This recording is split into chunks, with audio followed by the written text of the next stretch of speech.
modern day scripture and the words of counsel continue to emphasize giving equally to local ministries, which includes a person's congregation or mission center, and to worldwide ministries.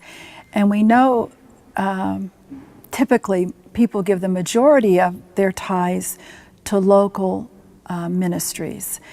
So in this word of counsel, in that phrase, what it is that God's trying to tell us? What is that basic principle of growing Christ's mission through both local and world mission tithes according to true capacity?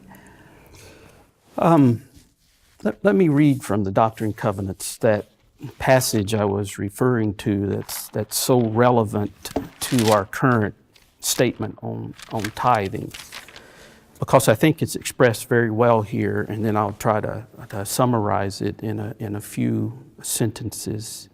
There are many lives waiting to hear the redeeming words of the gospel, or to be lifted from hopelessness by the hands of loving servants. But they will be lost to you without the generous response of disciples who share from their own bounty. Okay, we could use the word means or true capacity to fit in there, that others may know the joys of the kingdom. Many are fearful and believe their security is to be found in the accumulation of possessions. That's what we were talking about just a few minutes ago in terms of how our culture shapes us. It makes us afraid that if we don't accumulate more, we won't be safe or secure or so forth. The answers you seek are not inherent in the things of this world, but in a faith that places its trust in the promises given to all who would follow Jesus Christ.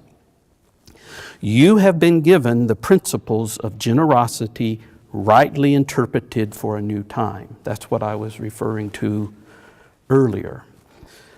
These principles call every disciple to tithe, every disciple, every circumstance, faithfully in accordance with means and capacity. So there's that principle again. What's my true capacity? What is it? Those values are deeply rooted in the restoration faith.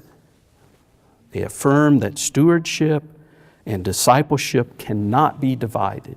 We were talking about that earlier, and are dependent on each other. They're not independent. The call to respond is urgent.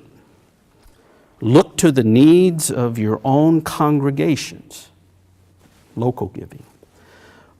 But look also beyond your walls to the far-flung places where the church must go. Each disciple needs a spiritual home. You're called to build that home, local ministries, local fellowship, congregation, and care for it, but also to share equally. And there's the phrase again. We're not just creating these phrases. We're trying to be faithful to what the church has adopted as part of its canon of Scripture, to share equally in the outreaching ministries of the church. That's the worldwide ministries of the church. In that way, the gospel may be sent to other souls also yearning for a spiritual resting place.